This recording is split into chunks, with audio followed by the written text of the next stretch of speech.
And finally, the gummy fish. That's individuality for you.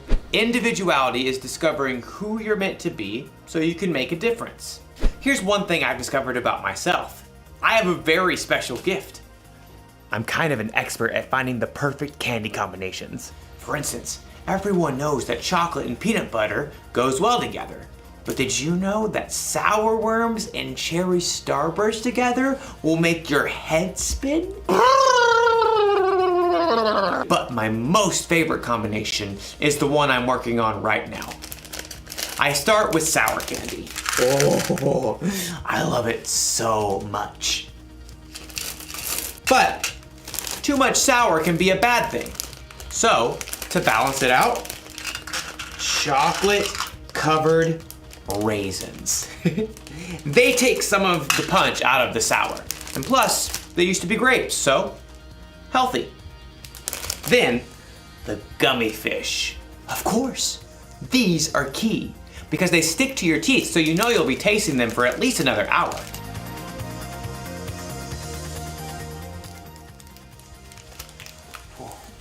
You see that? I used my gift of candy combining to really make a difference in my life. Now I have all these perfect little bags that I can enjoy for weeks to come. Or at least a couple of days. I'm going to eat so much candy. So much candy. I wonder if there's a better way for me to use my gift. One that won't make me sick or cost me a fortune at the dentist. You know, our story today is about a woman named Lydia.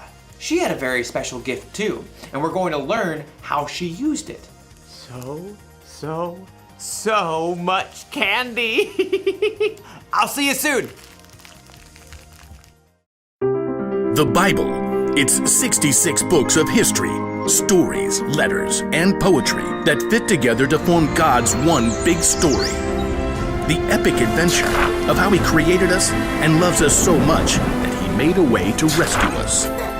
As we travel through the Bible, from Genesis to Revelation, we discover people who met God and found their lives changed forever.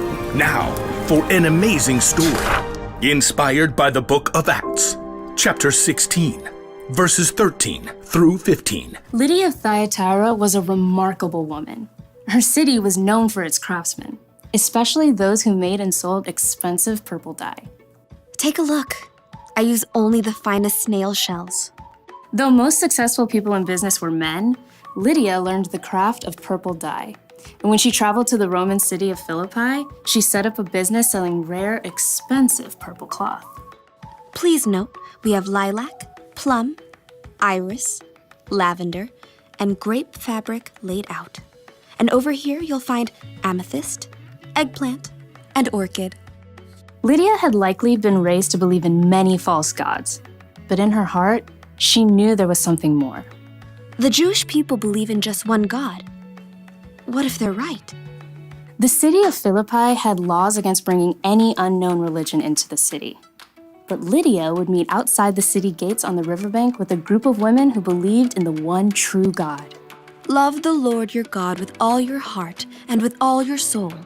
Love Him with all your strength. Lydia and the other women had never heard of Jesus. But as they began to seek God together, God sent a vision to someone else, the Apostle Paul, who was staying in the Greek city of Troas. Dream. It was so vivid. I saw a man standing right here begging me. He said, "Come over to Macedonia. Help us." Immediately, Paul and his friends set sail. Within a few days, they reached land and traveled to Philippi, one of the most important cities in Macedonia. So we just start by finding a synagogue of Jewish believers, right? I don't think there is a synagogue here. On the Sabbath, a day of worship, Paul and his friends went down to the river, hoping to find a place of prayer. Shall we gather at the river? Excuse me. Hi there. Do you wish to join us? We're praying to the one true God. Absolutely.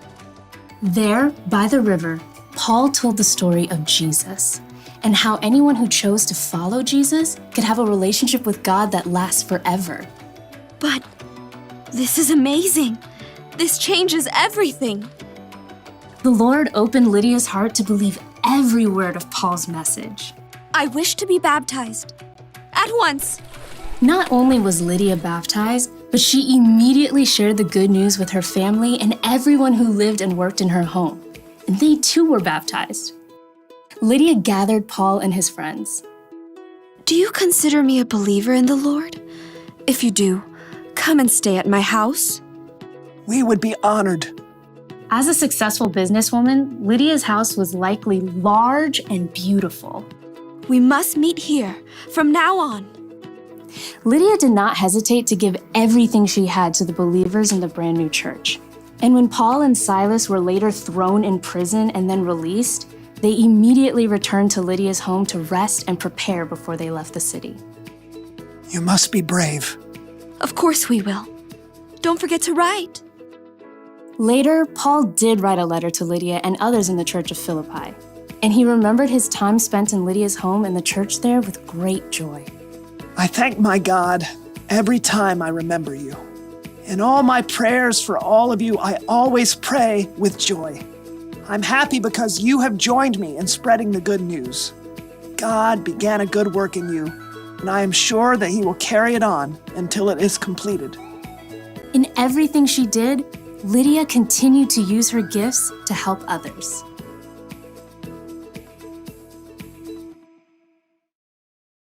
Okay, so everyone has at least one gift, right? Something they can do really well. And it doesn't have to be something flashy, like being an amazing singer. O sole mio. You could be good at baking, swimming, finding things that are lost, talking very, very, very, very fast, making people laugh, identifying different species of birds. It's a blue-throated macaw. Lydia's gift was that she was good at business. She knew how to make money by selling things that people wanted. She sold purple cloth. I wonder if she sold a coat like this. Probably not. Whether you know it or not, you have a gift. You may even have more than one. But what your gifts are isn't as important as how you use them. Lydia used the money she made in her business to provide a place to stay for the Apostle Paul and his friends. She used her gifts to help others. And Jesus was constantly teaching people, healing people, and loving people. He used his gifts to help others too. That's what we should do. When we're good at something, we shouldn't just use it to help ourselves or to make ourselves look good. God gave us our gifts, and we should share them with other people. That's the one thing to remember today. Use your gifts to help others. So I think I'm gonna share these bags of candy instead of keeping them all to myself. And not only that, I bet I can use my gift to help other people find their favorite candy combinations. I could go into business like Lydia. Whew. This idea is making my head spin. I'll see you next time. Now, what candy goes well with Chick-a-Sticks?